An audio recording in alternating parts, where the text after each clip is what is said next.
The Bureau of Alcohol, Tobacco, Firearms and Explosives has released its most expansive report in years on gun crimes. It found more than half of the guns recovered from crime scenes in 2021 were bought within 3 years of the offense. The ATF says that suggests more legally bought guns are getting into the hands of criminals. The report also tells us about privately made firearms known as ghost guns. Federal authorities recovered more than 19,000 of them in 2021. That's more than double from the year before. Earlier, I spoke with ATF Director Steven Dettelbach about ghost guns and what this data means for cracking down on gun crime. This is the number one report that has ever been issued, which in one place compiles information about America's crime guns. In other words, guns that are used and recovered related to crime, where they come from, what they are. And the report has a lot of important takeaways.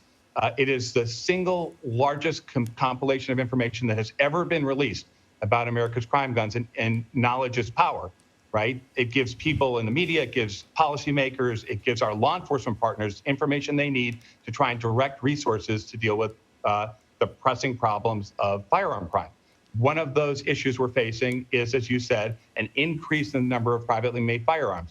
We have started a new unit at ATF, the Emerging Threats Unit. We are working with our state and local partners, and the importance of making sure that those firearms are submitted for tracing is really laid bare by this report, because privately made firearms are ghost guns. They are unserialized and largely untraceable to a person. But if we're going to track the problem, if we're going to see, as you said, that what direction things are going in, we need to make sure that people are submitting those firearms to ATF for tracing. And as you said, we've seen an increasing problem over the last 5 years. We have now starting to enforce a rule, and ATF will continue to do that.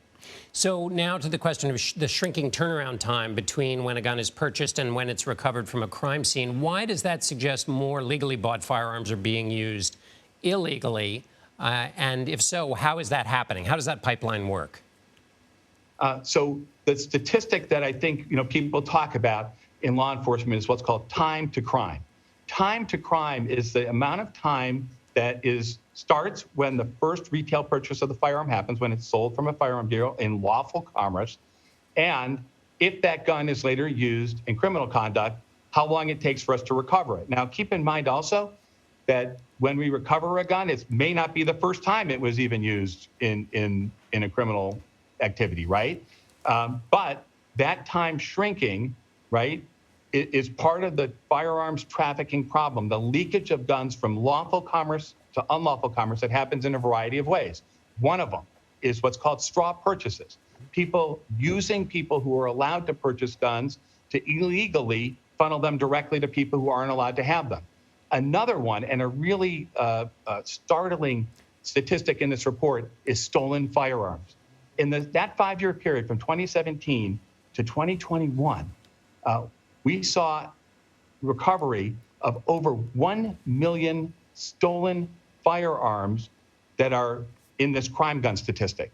And when people steal a firearm from an unlocked parked car or from a person, that's all from private individuals, by the way. Now, that gun isn't being used to go hunting. Those guns are used to hurt people in our communities. So this is a message also for people out there who are law-abiding firearms owners. Do not leave your gun unsecured. In this country, there is a constitutional right to bear arms. There is also a responsibility to secure those arms properly. They're being used in your communities to hurt people. Please secure your weapons. So very briefly then, what in terms of addressing this time to crime problem would you point lawmakers towards, or that needs to be done to fix this problem? So we have what's called E-Trace, which is ATF runs the congressionally mandated trace program for crime guns. That was what happened in Highland Park, Illinois, right when they had the July 4th shooter, the massacre at that parade. We ran an E-Trace and were able to help local law enforcement identify and catch that person.